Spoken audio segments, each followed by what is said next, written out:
Is there anything you would have done differently? We reported a true story. Our colleague Brian Williams is back in Kuwait City tonight after a close call in the skies over Iraq. Controversial Supreme Court nominee Brett Kavanaugh and questions about Kavanaugh's drinking in the past. Sean Hannity, come on up, Sean Hannity. Today, Andrew Cuomo is having a moment. Hi, everybody. I'm Chris Steyerwald. And I'm Eliana Johnson. Welcome to Ink-Stained Wretches, where we break down what's going wrong and what's going right with the American news media. Eliana Johnson, good to see you, even remotely, even a tiny image of you. Happy Thursday. Happy Thursday.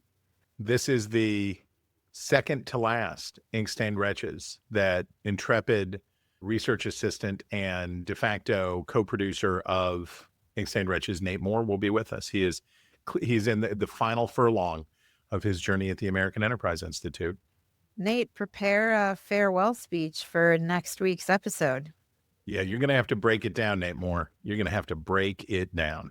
You'll have to reconnect us to the youth. Nate is like the worst person to, I think, reconnect to the youth. Well, to an extraordinarily square youth. Yeah. The most wide whale corduroy youth imaginable. Exactly. All right. Well, we've hit the 100-day mark, Chris.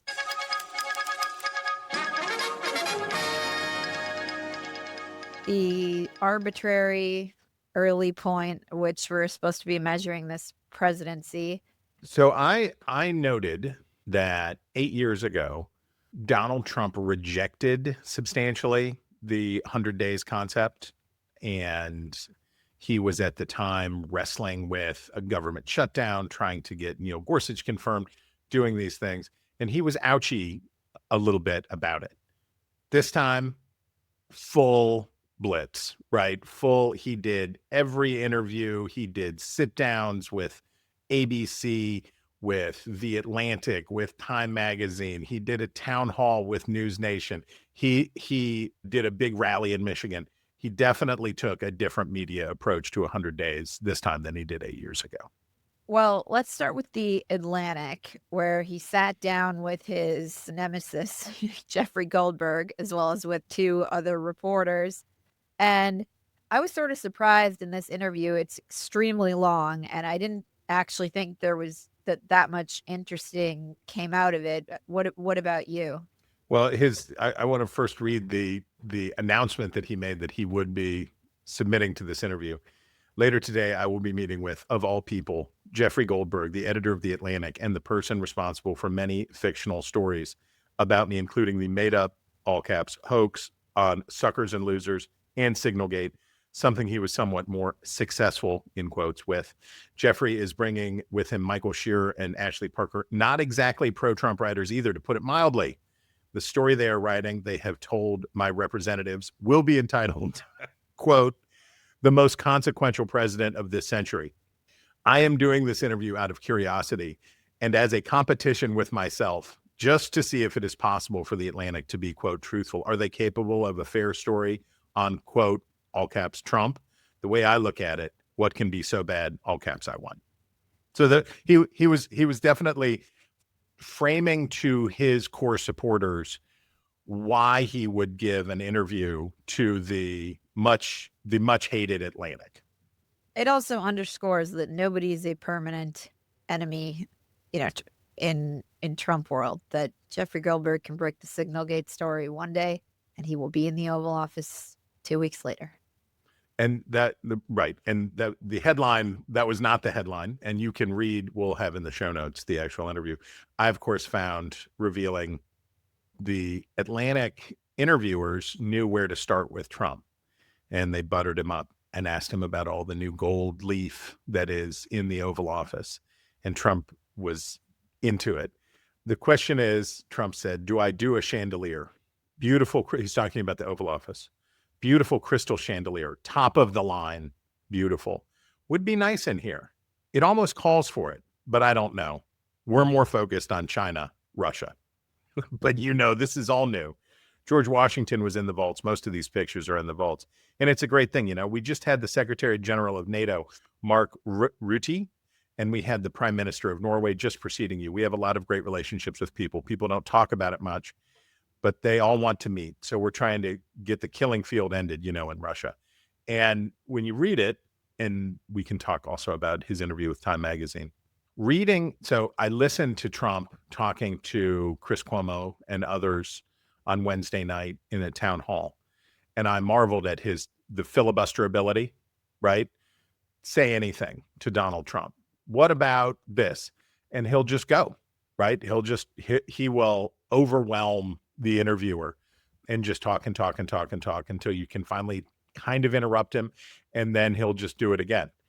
Reading Trump is so much different. I was reminded of how much different it is to read Trump, and how the way that Trump's support and the way that his audience and his supporters watch and his critics read.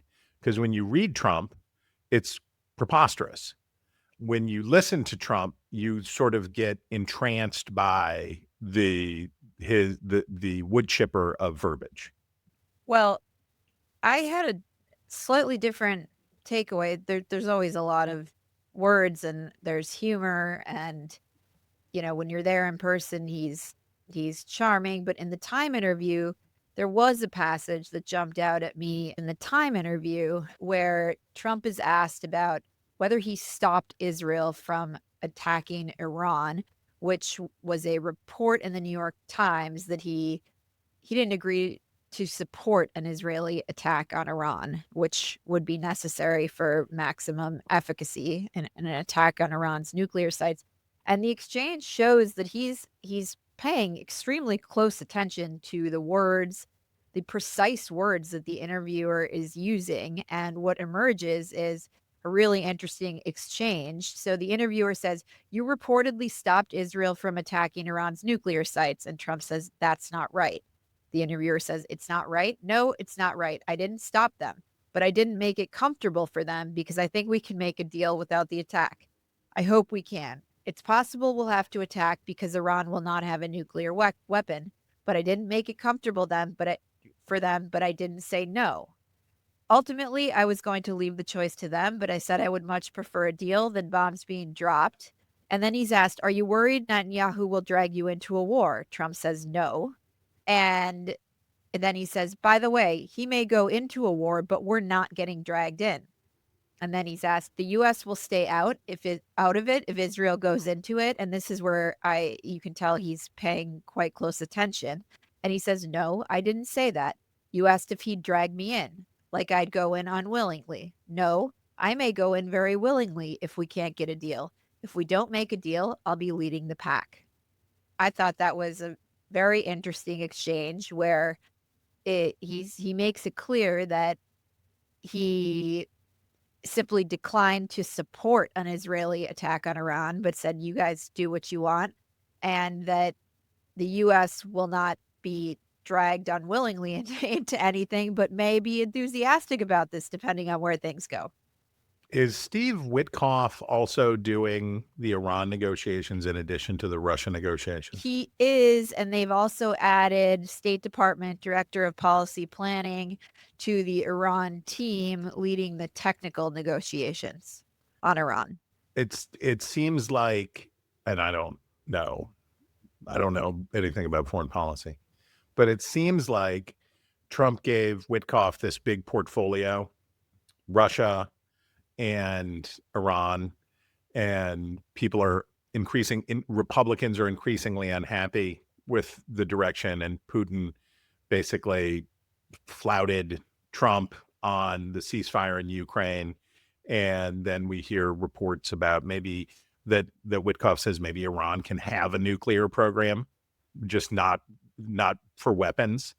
And so something that we saw very much in Trump's first term, the hawks start to get agitated, and Trump does not like to appear weak. The appearance of strength is paramount for him.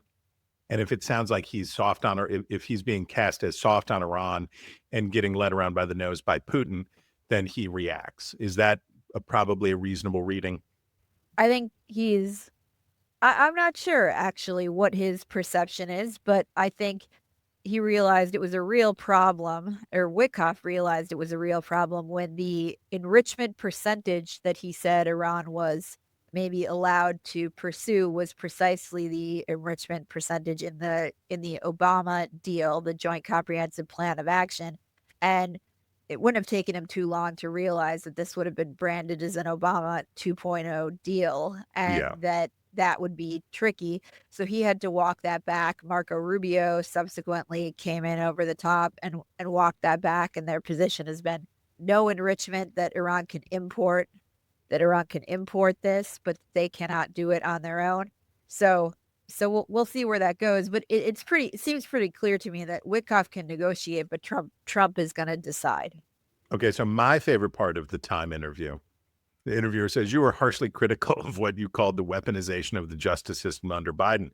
You recently signed memos. Trump interrupts. Well, sure, but you wouldn't be if this were Biden. Well, first of all, he wouldn't do an interview because he was grossly incompetent. Time says, we spoke to him last year, Mr. President. Trump says, huh? We spoke to him a year ago. Trump says, how did he do? Time says, you can read the interview yourself. And Trump says, not too good. I did read the interview. He didn't do well. He didn't do well at all. He didn't do well at anything. Just perfect. It's the perfect, again, when you read it, perfect, like 6-line encapsulation of Donald Trump. Bold statement of fact, absolute reversal, and then claims total control and knowledge of the situation 30 seconds, 10 seconds after being proven wrong. It was just a masterclass in BS.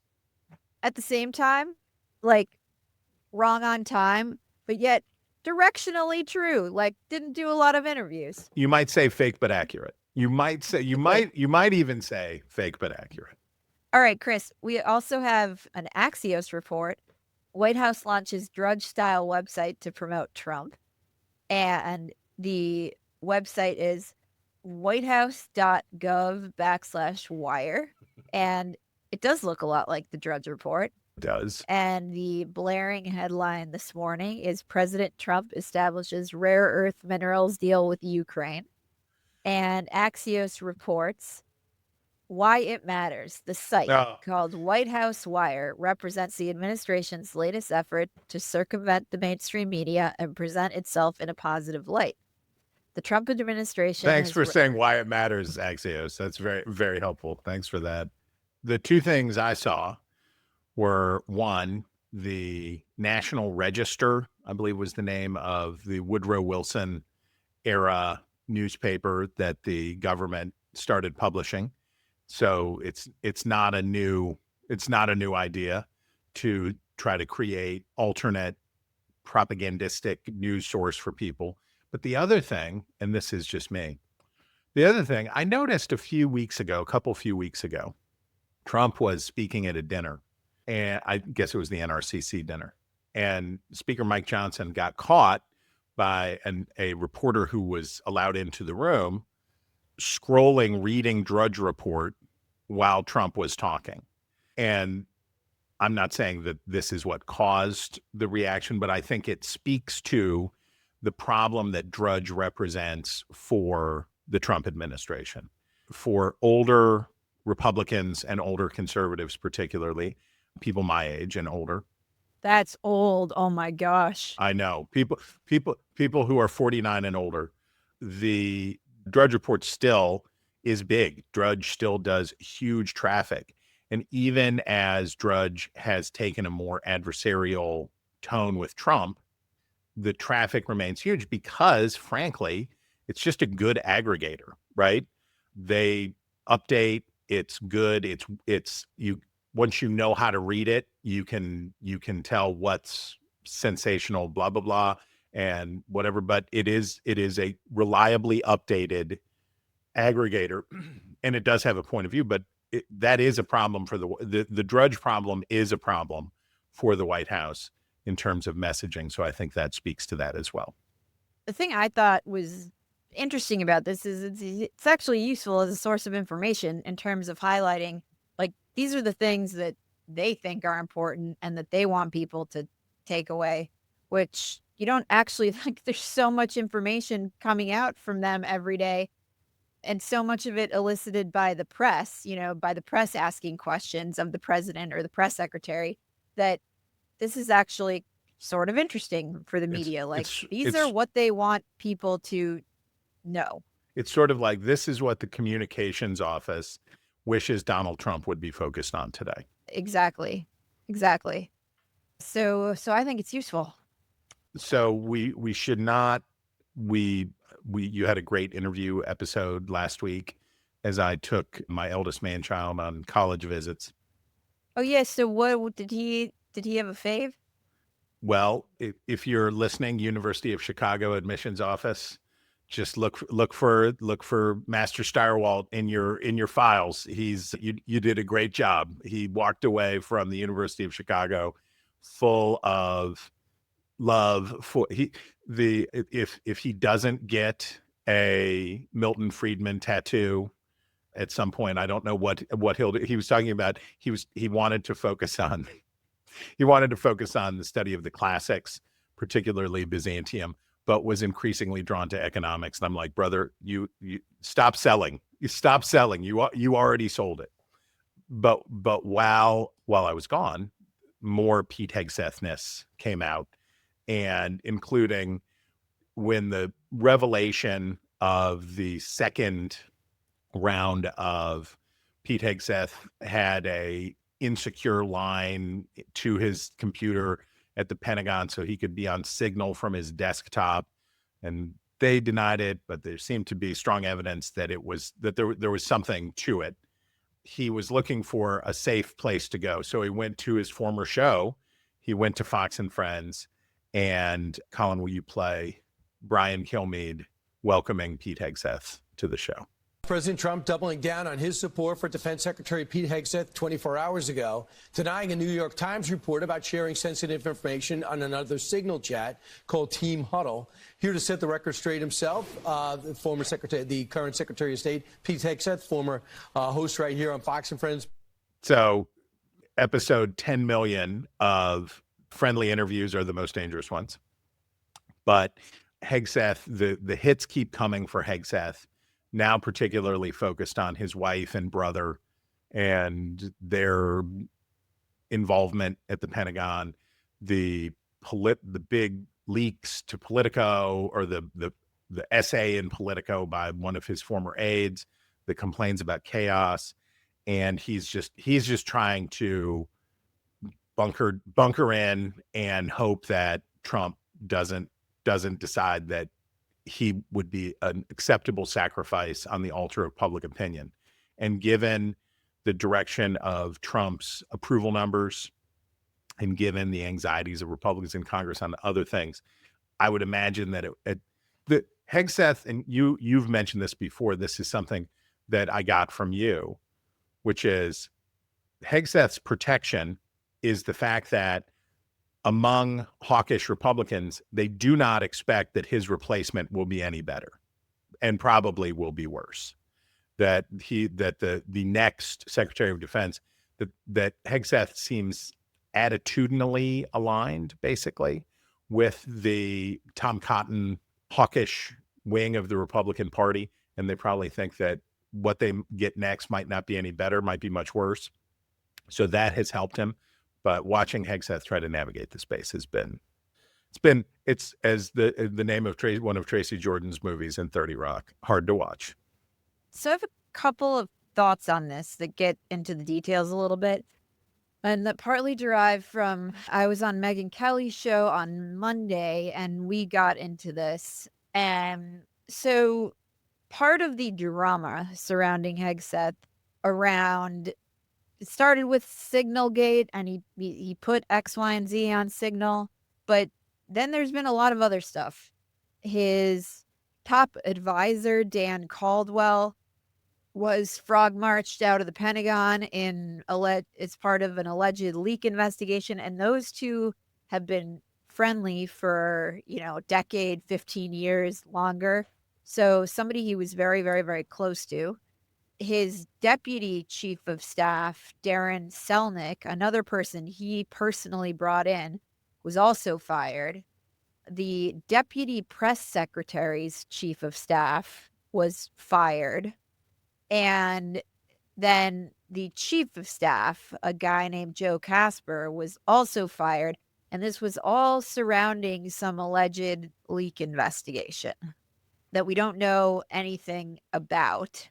And within 5 seconds, the Pentagon press secretary, who's yet another person, runs to Politico and writes an op-ed about how the Pentagon's a mess and everything's out of control.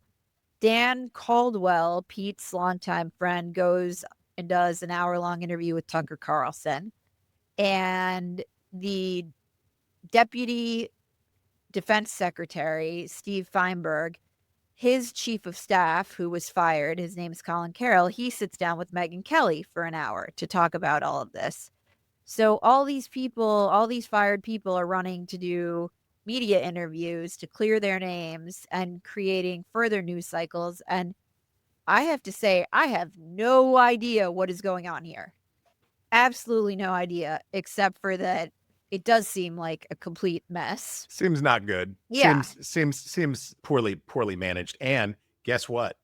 Nate Moore earning his keep in his penultimate session as a Wretch, passing on this breaking news story from CBS News as we are recording.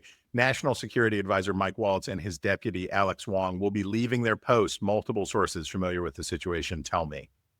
Not surprising, I must say. So he is the one who put Goldberg in the Signal chat. I wonder if Trump talked to Goldberg about that off the record when Goldberg was in the Oval Office talking about how nice the gold trim was. So Walz, who was always not popular with the dovish America First crew, it sounds like he's the first. Is he the first ejection from the Trump administration? Well, he had several deputies who were fired at Laura Loomer's behest, but I would say he's the first principal who's first cabinet fired, level. And it comes on the heels of Susie Wiles telling the New York Post that everybody, Susie Wiles, the White House chief of staff, said in an interview with the New York Post, a rare interview that was published yesterday, that she thought every member of the cabinet would be there through the first year of the administration. Or the 101 days. Either one. See, look at us with breaking news, the urgency, the currency, the heartbeat, really, that the Wretches provide for the people of America. Now I'm drilling down on that. Uh-oh. And I'm wondering, is the National Security Advisor considered a member of the... Well, no, in the strict sense, I don't even think like EPA is the. So she's technically correct. Technically right, but in the narrow constitutional sense, I guess, of all right, what's in the cabinet. But I'd say it's a cabinet level job. So I was utterly fascinated by, speaking of texts, the group chats that changed America. Did you read this? I did. Okay. And it is a Ben Smith joint in Semafor about how the crypto guys and tech bros and this community of folks during the pandemic started these group chats, and Ben Smith got access to them, and, sort of the central figure, and they called it Chatham House, and it was on Signal also. So you have famous people like Mark Cuban, Ben Shapiro. It's mostly right of center stuff. The main organizer is Mark Andreessen. Exactly. Of Andreessen Horowitz. Yes. And Andreessen, who is sort of at the vanguard of I guess you'd have to say the vanguard was, what's his name? The German, the PayPal guy. Peter Thiel. And Andreessen was the vanguard of the second iteration of the techie kind of folks coming in. And it was really interesting to me to read through how these folks radicalized, how the discussion changed, and how much it influenced ultimately the vibe of the opening chapter of the Trump administration. It was a really interesting piece. And I would say the theme of it was how important the drift of the tech, some of the leading lights in the tech sector to the right has been to Trump, which is true. A lot of these guys are hugely influential now, including Zuckerberg, Andreessen, to a certain extent Bezos. But these guys were all chatting, starting in the early years of the Biden administration. Yeah. And carries it through the present, basically, where the dominance of crypto in the opening of the Trump administration, and Trump has got his own crypto hustles. He and his family are Hunter Bidening it on that stuff, but how the tariffs have shattered the consensus in the business community around Trump, including in some of these spaces. So it's just good to read. Very interesting. Well done. All right. Up next, we have Tim Walz out on the, I don't know, you can't really call it the campaign trail, but I think, it is the campaign trail in his. This guy Yeah. goes to the Harvard Institute of Politics and says the quiet part out loud and explains that the reason he was made Kamala Harris's running mate was that he could, quote, code talk to white guys watching football and fixing their truck. Bro, come on. The first rule of Fight Club is that you don't talk about Fight Club.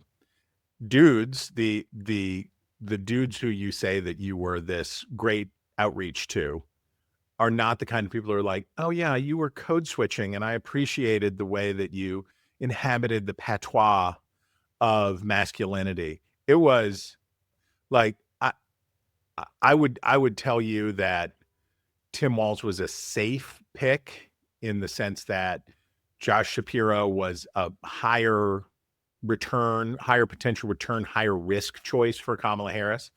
And Tim Walz was the safer pick because he was more popular with the left. He was not Jewish. He didn't rankle the Democratic base in the way that a more moderate and more pro-Israel Shapiro would have.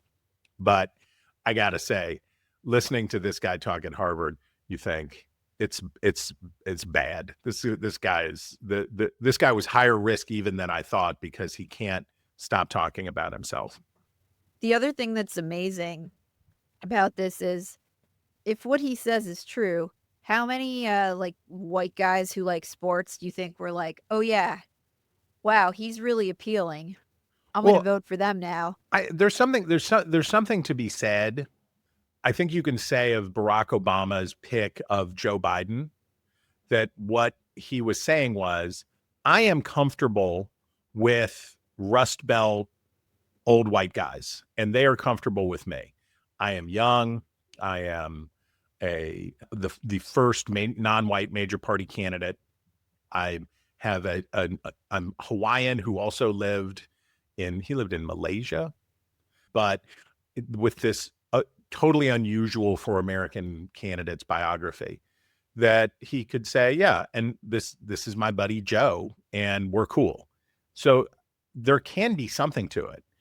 But what there definitely cannot be is this sort of cringy saying it out loud, right? You can't say like, white guys like me because I also talk like a doofus, right?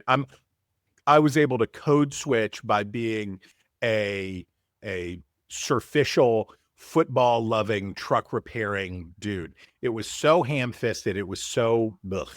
And beyond that, they had a lot of problems with Black guys and Hispanic guys who fled to the Republican Party. And I'm not sure if Barack Obama's outreach to them, telling them that they're misogynists, was sufficient. Right. Might not have covered their bases here. And it also suggests that, look, Kamala Harris definitely needed somebody to help her with dudes, not white dudes, with dudes. She had a problem with men. and she had a problem with men because of the same things that she had a problem with women about inflation, about the border, about all of that stuff. But also, what was the single most effective ad of the cycle? Donald Trump is for you, Kamala Harris is for they, them, and focused on women's sports and trans issues and all of the woke stuff. Walz was solidly left on all of that stuff. He was in some ways left of Harris on those questions. And so the semiotics of it, bringing your former football players out on stage at the convention and talking about fixing your truck, is worse than not sufficient if you don't have things to point to back it up. And this is mistaking symbolism as a substitute for policy instead of symbolism that enhances policy. Chris, the next piece that has to do with dudes, I guess. Dudes, man.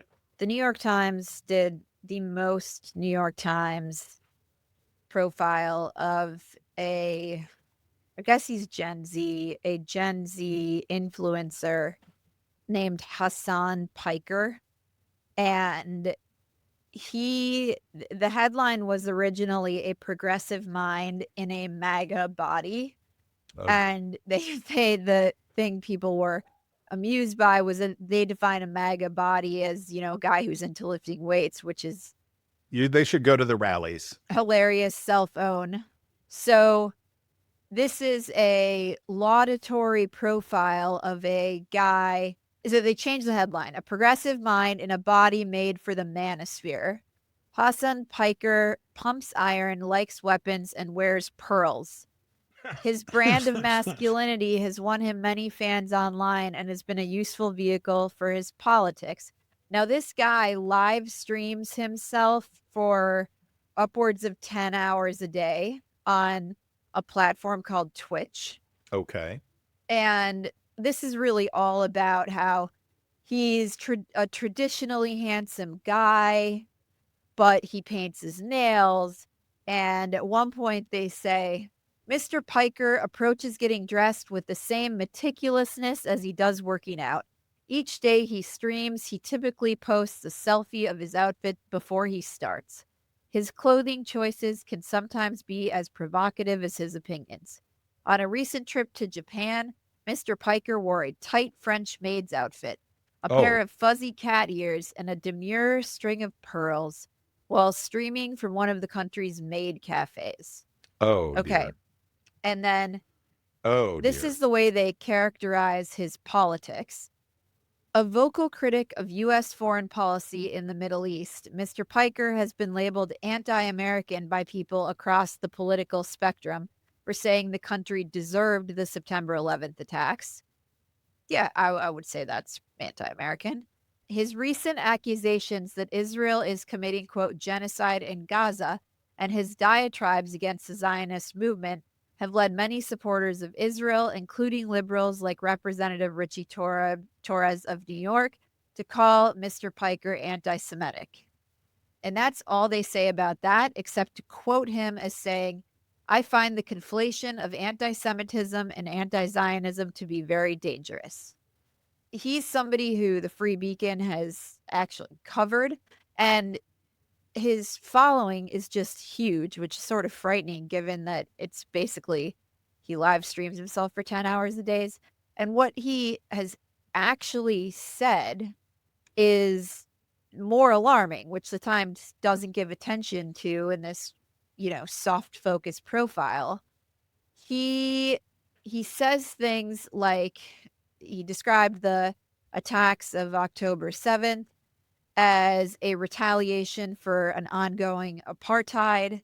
He says that, quote, in a totally just world, regardless of your background, any kind of effing Zionist tendency should be treated in the same way as being a effing rabid neo-Nazi. You shouldn't even let someone be the effing local dog catcher if they have exhibited any sort of positive feelings about the state of Israel. Oh, dear. And then he plays Hamas and Houthi propaganda videos on his stream. So all this stuff was left out. He's extremely popular. All this stuff was left out of the New York Times profile. So it was interesting and alarming in that regard, and that this was completely whitewashed. Who wants that content? Who are the people who want that content? Well, AOC has joined his stream, and he's quite popular. I gotcha. So the quest for the Dem Rogan continues. Exactly. That comparison is made in the piece. There you have it. The Manosphere. What can I say? Just the best way to be in the Manosphere is to not This think is the part about of the Manosphere that wears pearls and paints nails. The gift of masculinity is not talking about it. Try shutting up about it. It works great. Okay, I did not see this. You alert consumer of media news flag that Alex Thompson at the White House Correspondents' Dinner last week took a moment for some bold truth telling. Yes, he was the recipient of the award at the dinner for best White House coverage, and it was for his coverage of Biden's decline. And so a bit of a mea culpa from the association and giving him exactly. It was, giving him the award was essentially the White House Correspondents Association's way of trying to sweep this whole issue under the rug. And so he gets up to give a speech at the dinner to this room full of mainstream media journalists. And he says to them, being truth tellers also means telling the truth about ourselves. We, myself included, missed a lot of this story. And he means the story of Biden's decline. President Biden's decline and its cover-up by the people around him is a reminder that every White House, regardless of party, is capable of deception. Some people trust us less because of it. We bear some responsibility for faith in the media being at such lows. I say this because acknowledging errors builds trust, and being defensive about them further erodes it. And he concluded we should have done better. Now, I raise this because from the right, there has been some outrage about this, saying we were all covering Biden's decline, and what is he talking about? And that the term "we missed the story" was the wrong, was the wrong verb to use, which I actually agree with. I think they knew something was wrong, but they didn't really want to cover it. And my reaction was, the guy is speaking to a room of mainstream media journalists. Why didn't he say, and the only people who were right were Fox News and Glenn Beck, and you losers missed the story. Why? Yeah, I wonder why he didn't say that. So, I had two thoughts. One is we all calibrate what we say based on the audience that we're saying it to. We do. Are you suggesting that people should try to persuade audiences instead of just dunk? I don't know, Eliana. I don't know. And this was ballsy to say to that audience. And if you watch the tape, he didn't get applause. He was not celebrated in that room. And the second thing is, it's true that people on the right were saying Biden was declining and pointing it out and playing video. At the same time, there wasn't a lot of reporting about the dynamics of it, which I think was pretty hard to do, actually. We're now getting it in these books now that people are talking. And the other thing that Alex didn't say, but I don't really blame him for it either, was that what the mainstream media did that's unforgivable was to gaslight the people pointing it out and say these are cheap fakes, these videos aren't real, you can't believe your eyes. That was unforgivable and disgusting. But again, that was pretty good for speaking to a room of mainstream journalists that just gave you an award. Well, that's why I reached back to include the essay from Annie Linsky at the Wall Street Journal. Questioning Biden's capacities were taboo a year ago. Now it's everywhere.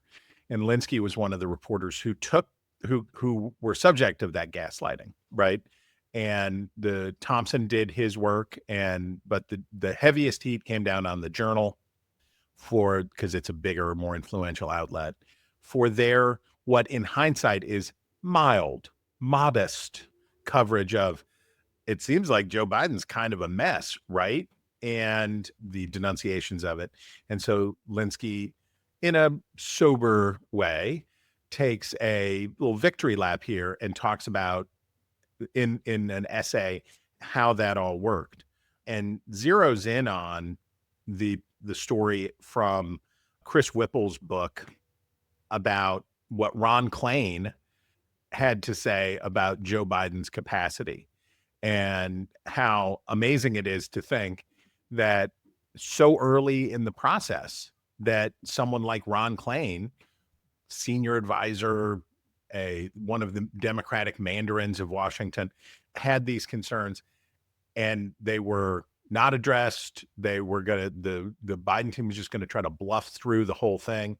And it's a very good read. And kudos to both Thompson and the crew at the Wall Street Journal for taking the heat and now saying, not in a way that rubs people's noses in it, or not in a way that aims to make themselves superior or code switch or something else, but that they said, this is how we got it wrong, this is how you got it wrong, and let's keep the record correct. So kudos.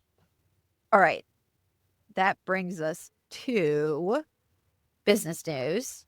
This you had flagged just me congratulating my colleagues at the Dispatch with a great decision, taking advantage of a great opportunity for normal people. You don't know about the SCOTUSblog, maybe, but the SCOTUSblog, which evolved, I don't know what the origin year was, but it feels like it was Bush administration. But I was going to say 20 years ago. Yeah, feels like Bush administration, but certainly it was by the time of the Obamacare case.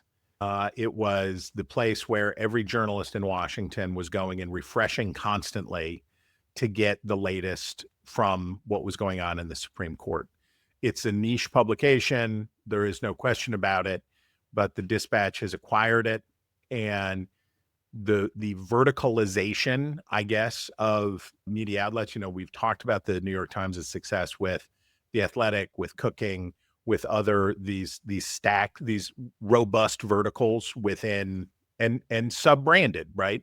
It's not just the New York Times sports section, it's The Athletic. It's not just the food section, it's New York Times cooking. And the Dispatch doing that, I think, is good. It's a good resource, and it will keep the Dispatch on the lips and fingertips of many, many, many influential journalists in Washington as they navigate what will be an extraordinarily busy time with the Supreme Court in the next couple of years. All right. That brings us to our facile file. I loved this New York Times story. They are flagging for us a hot accessory at the intersection of faith and culture, and you'll never guess what it is. Seen on influencers, pop stars, and White House staff, cross necklaces are popping up everywhere. I love the description. The cross, comma, a symbol most associated with the crucifixion of Jesus Christ.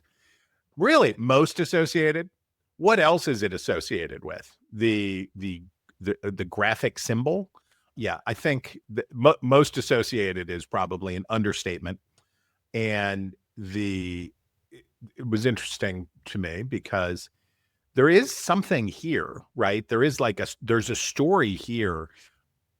I don't know if there is I don't know what the Jewish equivalent is. I don't know whether is it what do you put on the door? Is that a mezuzah?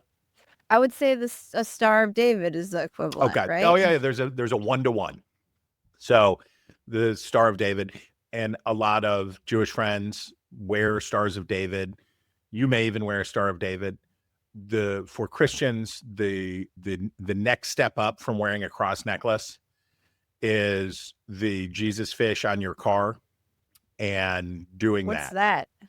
So as you're driving around, pay attention. There is a symbol of a simple fish, which is just looks like an incomplete Mobius strip, an incomplete infinity symbol that looks like it's just a line drawing of a fish with the fins, the back fin is not closed.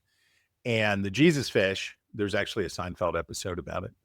So the Jesus fish on your car is the next step beyond that in terms of proclaiming publicly your faith. The cross, I don't wear jewelry, but I would feel like, or at least not until Saturday, but I feel like for me, publicly declaring my Christianity means that I have to be living and walking my Christian faith at every turn. Why don't I want a Jesus fish on my car? Is because when I cut somebody off in a scramble to get someplace, I don't want the last thing that they see to be like, oh, nice. Thanks, Christians. And there is something to be said about how the symbol of Christ's crucifixion, we just had Good Friday and Easter, the wrenching symbol of Christ's crucifixion as a fashion accessory does not sit well with me, right? It's the idea of it as like, yeah, it, and Madonna, this is an old story, Madonna wearing crosses when she was definitely not living a life of the denial of the flesh, caught attention 30 years ago. But the New York Times obtuseness in talking about this and just encapsulated well in a symbol most associated was some facile gold. That was amazing. And then, Chris, you had flagged another New York Times piece, Vietnam on the Move, which I actually have not read. So this is not really the New York Times' fault. This is a general lament. I happened to be watching the Today Show, and they had a correspondent in Saigon for the celebration of the communist victory in the Vietnam War. And this New York Times piece isn't as bad as that one was, but it evokes the similar energy, which is basically, after all the bad that the United States did to Vietnam and the war there, a new friendship has emerged between the victorious communists, who are now not even really communists, and the United States. And so the focus of the 50th anniversary of the end of Vietnam has been, not surprisingly, on American wickedness and the sins of Vietnam, but not the right sins, not the correct sins.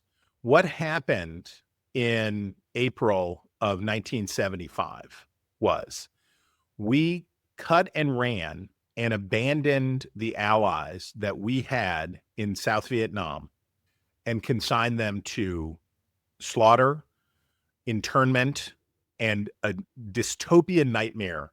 Not as bad, perhaps, as the Khmer Rouge in Cambodia, but we had promised these people for 15 years. Yes, you stick with us. We're going to take care of you. It's going to happen. And at the end, in 1975, what we did was we cut and ran in the most shambolic way possible, right? The helicopters lifting off of the roof of the embassy, people dangling from the struts, pushing helicopters into the South China Sea off the deck of aircraft carriers because the pullout was so, we were so overwhelmed by the pullout. And none of the coverage that I saw or read wrestled with that part. And that was the part, right? The part was the United States government lied to the people of the United States for a long time about Vietnam. Pentagon Papers told us, subsequent revelations told us that calculated, crass, politically motivated reasoning led to not all of the 58,000 deaths of U.S. troops in Vietnam, but a bunch, and what a catastrophe it was and how dishonest the government was about it. That is one part of the story.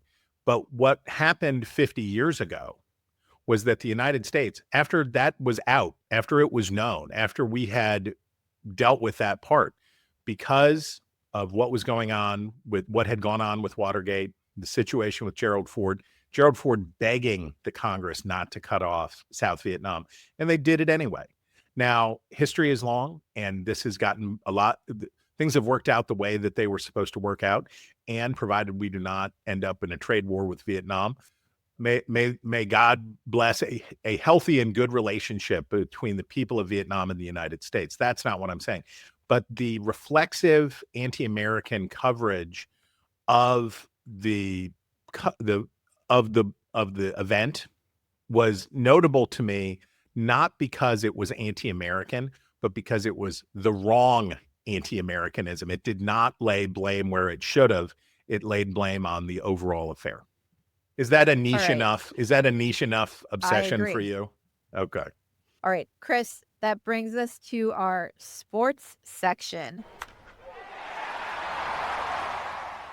which, I don't know, this might be the first sports section I'm excited about. It's a good one. Because it is all about Bill Belichick and his 23-year-old girlfriend, however old she is. Wow. It's a wild one. It's a wild one, sister. So, he did this insane CBS News interview where the girlfriend was cutting in all the time, walking in, saying he will answer this, he won't answer that. And they only played a little bit of it, but then TMZ reported she was doing this the entire time, which led, and it was so bizarre. He looked like a hostage and was totally disheveled. But then, can you answer this for me? My husband said, well, he always looks like that, and he always is terse in interviews, and his answers weren't really that different in this interview, because I thought it looked like he was losing it. Yeah, the genius of Bill Belichick's media approach for the previous 30 years was that he had none, right? He didn't answer questions, and when he did, it was monosyllabic grunting, and it turned out it worked really well for him. And now he has this girlfriend. So he took a job. He was the most successful active NFL coach, maybe the most successful NFL coach ever for individual Super Bowl wins. I'm sure that's probably right. And he took this job, which was like kind of a retirement job, at the University of North Carolina, and to coach the football team there. A real NIL, name, image, and likeness, cash bonanza situation. Like, well, what if we could get, I don't know, Bill Belichick? And Bill Belichick said yes, but he brought with him this young woman, and she is something else. She is something else. All right. So did you think he seemed like normal Bill Belichick in the interview, or that's what I don't know, because I don't know what he's like normally. He's weird normally. If you want to know how weird he is, one of his previous girlfriends, you can look it up. He did a spread on like Cape Cod magazine or something, Nantucket magazine, something. She was more age appropriate, but did this thing where he posed in a series of glamour shots with this woman, and you've seen Young Frankenstein? Yes. He looks like Peter Boyle as Frankenstein's monster putting on the Ritz. It's an amazingly uncomfortable, hilariously uncomfortable thing. So he doesn't do it. And so I don't know whether this was him being uncomfortable, the situation being psychotic, what was going on.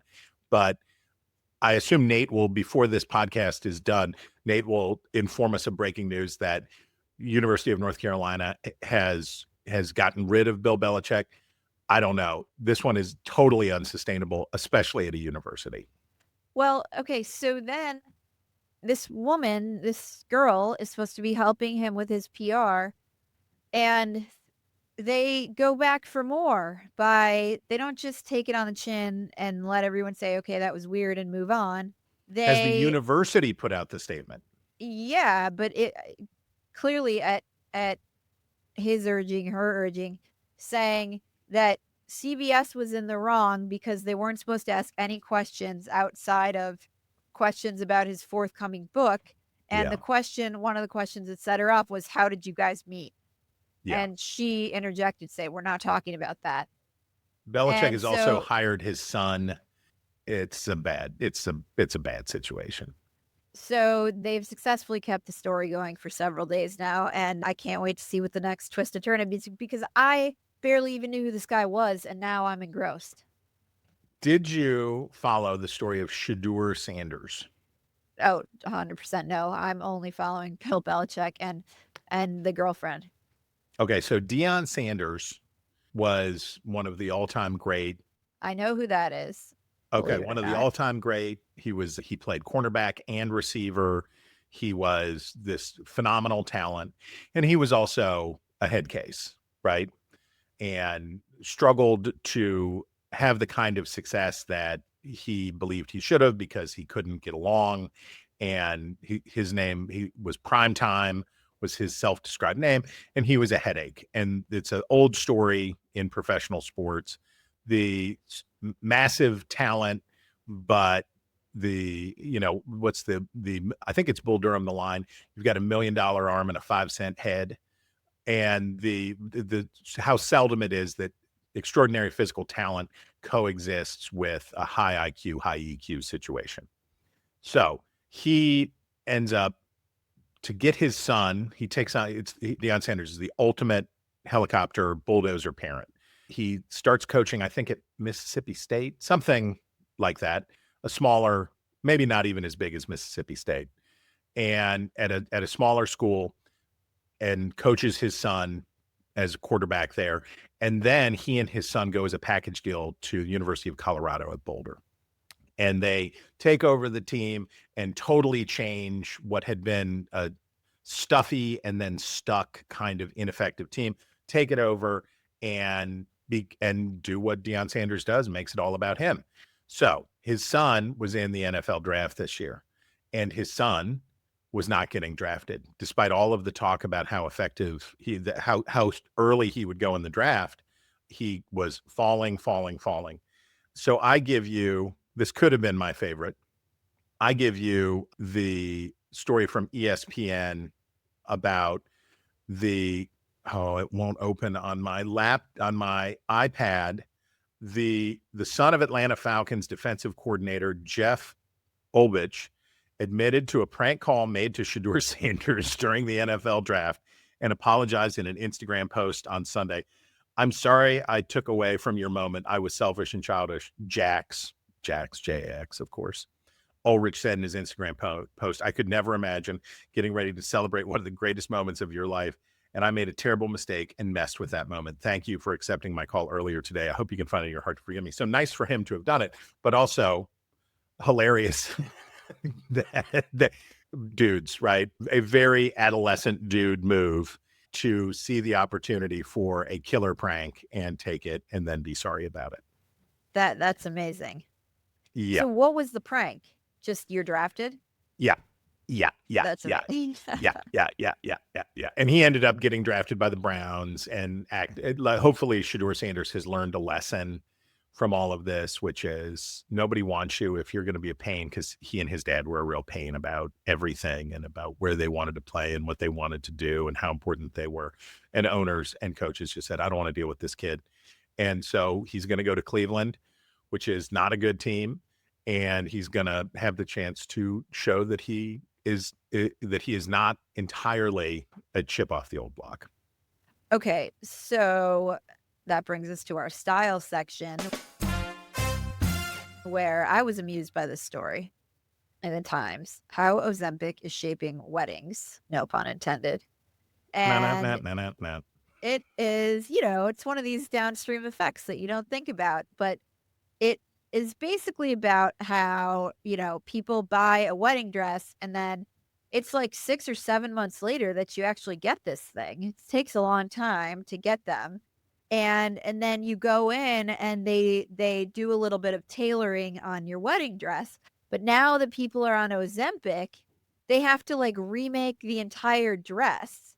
So they're talking to this, bridal dress tailor, seamstress, and they say, and she says, what's happening is that the bride orders a dress 6 or 7 months ago in a size 16 or 18, and now she's a 10. Because I know how to make dresses, I'm not stressing out about it. I can rebuild the dress. But brides who need major alterations to mass-produce gowns or dresses coming from overseas can count on the person who made it to or can't count on the person who made it to orchestrate a rebuild.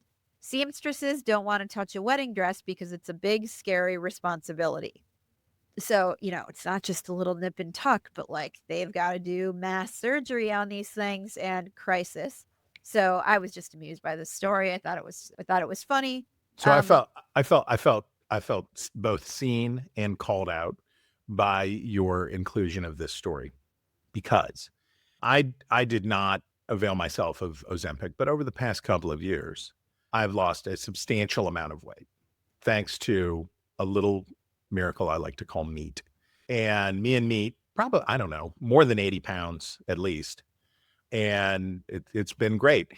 I'm getting married on Saturday, and I did not want to pay to get in a, as you may recall, around a wedding, you enter into an austerity phase. You say, whoa, we need money for tuitions and all sorts of other things. And, I'm an old person and we are not having a big wedding. And I thought, well, I'm I'll still just waiting get for my austerity phase to kick in. any minute now. Yeah. And so I thought, I've got this great, it's a poplin, green-gray, poplin-y kind of summer weight suit.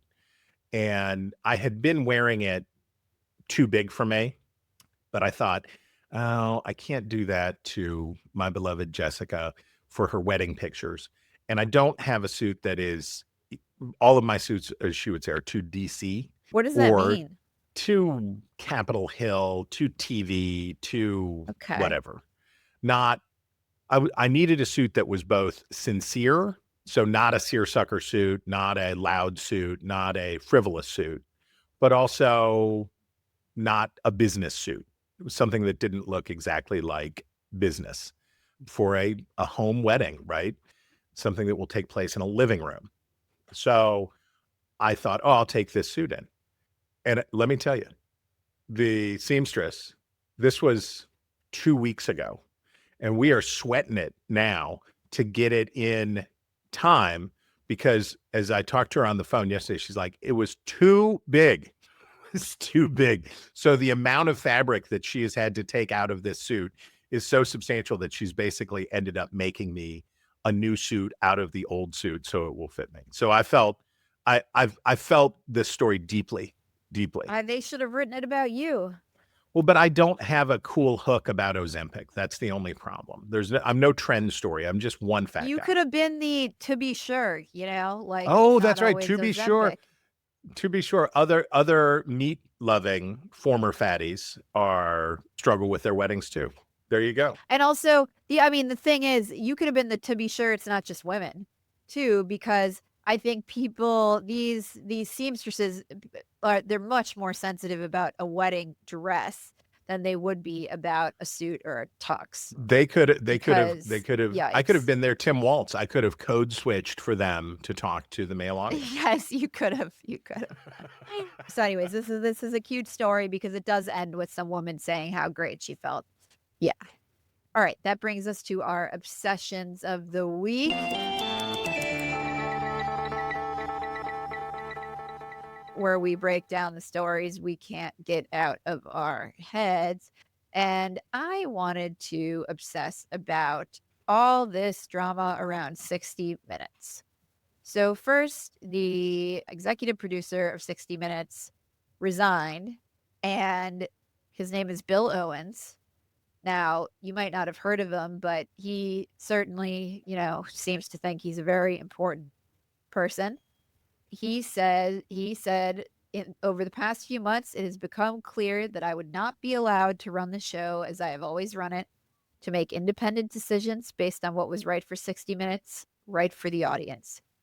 So having defended this show and what we stand for from every angle over time with everything I could, I'm stepping aside so the show can move forward, he wrote in the memo, which was obtained by the New York Times. Now, this is taking place in the context of CBS owner Paramount and its CEO, Sherry Redstone, trying to complete a merger with Skydance Media. And they need the Trump administration's approval. So this has all been kind of smushed together, as in Sherry Redstone is pushing people out at 60 minutes so that she can get the Trump administration to approve the merger. And doesn't Trump have a lawsuit against 60 Minutes too? So let me get to that. So the second thing happening is that Trump is suing 60 Minutes for its edit of the Kamala Harris interview, where they played one clip in a promotional interview that never aired in the actual interview. And it was more damning to Harris than the one they actually aired in the segment. And so Trump is suing 60 Minutes over that. And Paramount has now entered into negotiations with Trump about that. And the Now- FCC, the Trump, so that's Trump, the person. And then Trump has directed the FCC, or the FCC acting in accord with this, is also targeting CBS FCC licenses, which could, in addition to the antitrust considerations that the Trump administration controls, also could devalue if the FCC were yanking CBS broadcast licenses, that would be a massive hit to the company. So what I wanted to obsess over was this mushing together of the Kamala Harris interview edit, which Paramount is going to negotiate a settlement to, I'm confident. And Sherry Redstone, the Paramount CBS parent company owners, other issues with 60 Minutes, which revolve, and CBS News, which revolve around its coverage of Israel and Gaza. So the EP of 60 Minutes is pushed out, and then Scott Pelley goes on the air to get on his soapbox to denounce his bosses. And he says, stories we've pursued for 57 years are often controversial. Lately, the Israel-Gaza war and the Trump administration. Bill, and he's referring to the EP who was pushed out, Bill Owens, made sure they were accurate and fair. He was tough that way, Pelley said. But our parent company, Paramount, is trying to complete a merger. The Trump administration must approve it. Paramount began to supervise our content in new ways. None of our stories has been blocked, but Bill felt he lost the independence that honest journalism requires. So he's up there complaining about quote unquote supervision, though nobody can cite any meddling with the actual content that ever aired. So Sherry Redstone, who is pro-Israel, Jewish, Zionist, was upset that 60 Minutes aired a segment in which Leslie Stahl asked one of the released hostages, how do you know Hamas starved you? Just because they wanted to starve you and not because they didn't have food Maybe themselves. it's Israel's fault. Yeah. And he says, because I watched them eat food in front of me, because one of the things they would do to torture us was eat all the food, as if we don't know that, the aid goes into Gaza and Hamas steals all the aid. And then separately, she had voiced publicly her upset that the president of CBS News and her deputy had reprimanded morning host Tony Dokoupil, the same guy who did the Bill Belichick interview, for his interview of Ta-Nehisi Coates. And she took Tony Dokoupil out to lunch and told him he did a great job. And so she's had a separate beef with the networks and 60 Minutes' coverage of Israel, Gaza, that is based on her own beliefs. And the CBS folks, from Bill Owens and Scott Pelley on down, are conflating these two things. And I wanted to put this in the context, not of Trump meddling with media, but of we're seeing owners become more vocal about their rights to shape and voice opinions about the content that their networks or newspapers produce. And that is what Redstone is doing. And Scott Pelley and Bill Owens and the people at 60 Minutes are having none of it. It's hard for her to do that contemporaneous with the extraordinary pressure plays from the administration and the president personally. So that is definitely a complicating factor. but you are 100% right that this is a squidging, a conflation that these folks are trying to use to their own advantage. What is your obsession, Chris? My obsession, and you were not surprised that I chose it as my obsession, because when I read stories like these, I am reminded of how extraordinarily lucky I am, and we are. And it is the story of the woman who was murdered by Russia, and her corpse was sent back to Ukraine as part of a prisoner swap. And it is wrenching, to say the least, wrenching to read the story of this woman. And headline, she tried to expose Russia's brutal detention system and ended up dead. Victoria Roshinka set out to report on claims that Russia was operating a network of unofficial detention centers in occupied Ukraine. But in August 23, she disappeared into one herself. And this story from the Washington Post chronicles her work, her demise, and what happened. And I would just say that of all of the threats, there are threats to free speech and free expression here in the United States, including some of the ones we just talked about. But the danger that China, certainly, but that Russia presents to the free press is extraordinary. And the means are ruthless, and we should be clear-eyed about it. And American journalists should be grateful that for all of the problems that we have here, we are free. And that is not by accident, and it can go away. So take it seriously. Here endeth the sermon. Chris, that brings us to my favorite time of the week, which is reader mail. And we have 2 emails about your beloved JoJo potatoes. What up? The first is from Chris Ziegler, and he writes, wait. No, the first is from Stephen Allen Adams, a West Virginia journalist who is, and I did not ask him to do this, but he's a guy who has worked in West Virginia news for a long time. And he writes, I grew up at the bottom of the Northern Panhandle in St. Mary's, West Virginia. I used to do our grocery shopping at the IGA across the river in Newport, Ohio, not affiliated with the cigarette. And we used to get JoJo's all the time, far superior to a standard potato wedge, especially with the fried chicken coating. I can never find JoJo's anymore, but there is a gas station chain in Eastern Kentucky I stop at on my way to my cabin that still has JoJo's. So there's your first evidence of Appalachian JoJo. And we've had readers, listeners upbraid me for not recognizing, and there's a big reveal. So get ready. Upbraiding me because they say that the JoJo potato is actually a Pacific Northwest thing, and that for whatever reason it happened to be in the Ohio Valley and Appalachia was happenstantical. So Stephen Allen Adams gives us the first one. And then here is Chris Ziegler. Dear Chris and Eliana, I am writing to contribute to the JoJo potato debate. JoJo potatoes are a common side dish at pizzerias and restaurants in Akron and Northeast Ohio.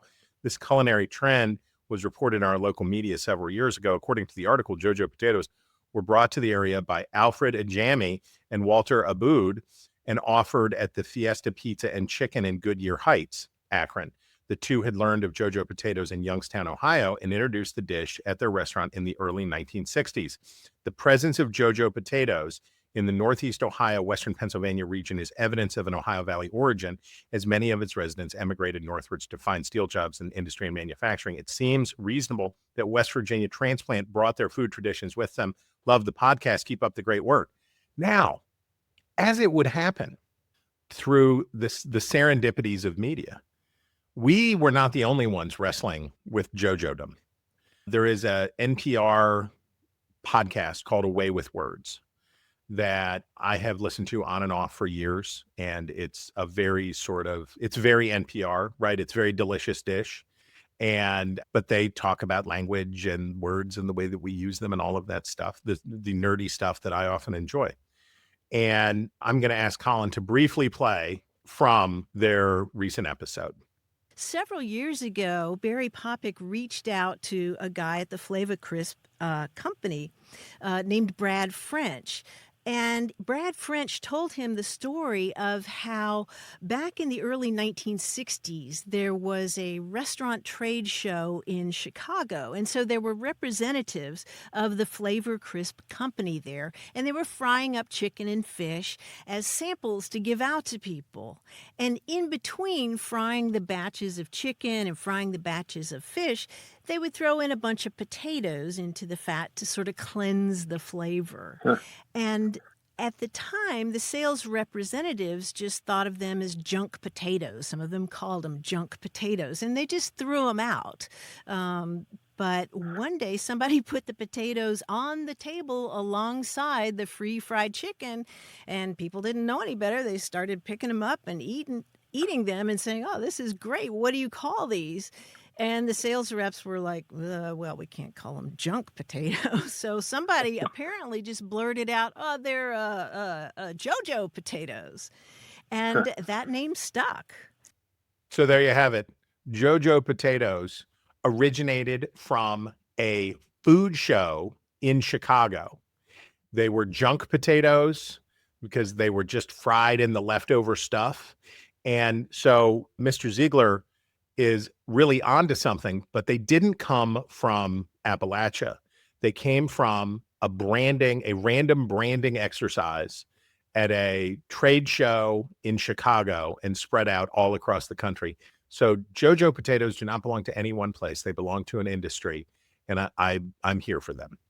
Chris, that brings us to your favorite time of the week, where I am forced to say something nice. Oh, before you do it, and will okay. you let me answer Julie from Denton, Texas? Oh yeah, sorry. No. Oh, this is a good one. Okay, Eliana and Chris, one of your lighthearted topics I particularly enjoy is fashion. Here's my question. What would you advise a wife to do if her husband wears a particularly problematic garment? In my case, it was a very colorful sweater that my husband definitely could not pull off. I tried to convince him that it was not the right piece of clothing for him and maybe not for anybody, but he loved the colors and the feel of the material. After years of this being a point of tension, he finally got rid of it. Thank you, dear Lord.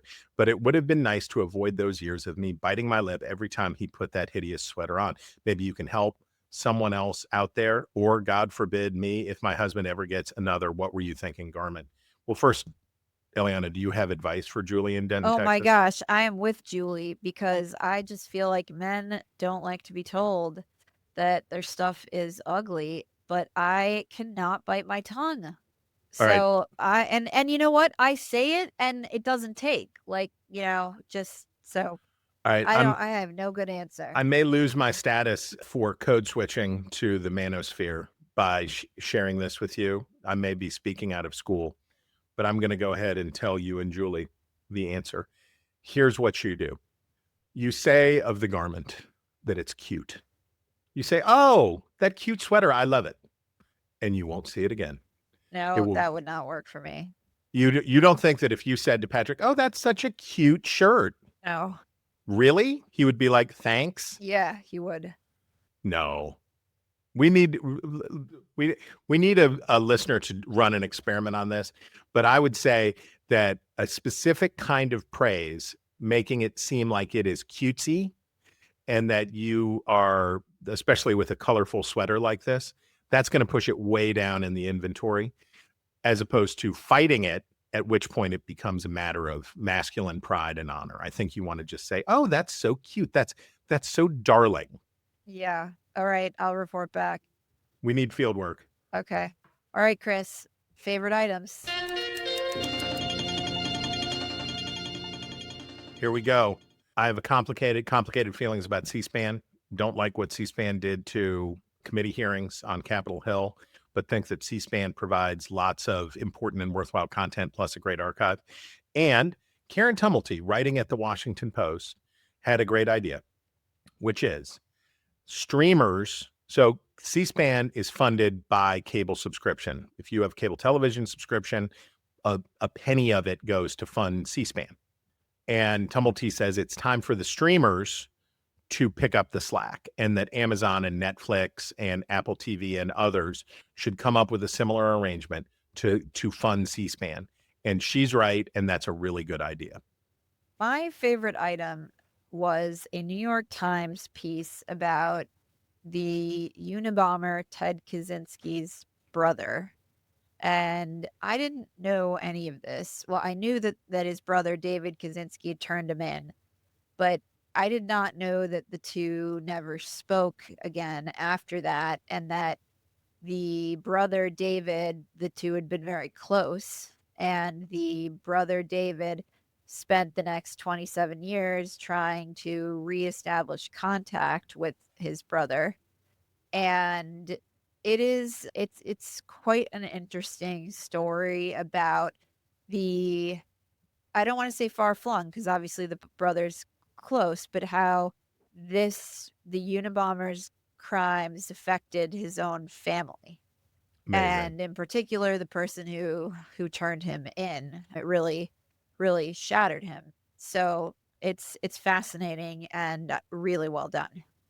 I cannot wait to read it because I find the Unabomber story fascinating. So I'm It's excited very, to read very it. interesting. And in here, it notes that the brother David has become quite good friends with one of the victims, and he calls him something of a substitute brother because they did never speak again. And he found out by making inquiries to the prison that his brother was dying. The Unabomber is dead now, and he wrote a will, and the will said, "No person known to be related to me by blood or by marriage shall possess or have any control over all or any part of my estate." So his family, his brother has no idea what became of his remains. Amazing. So it's a good piece. I can't wait to highly read it. recommend it. Can't wait to read it.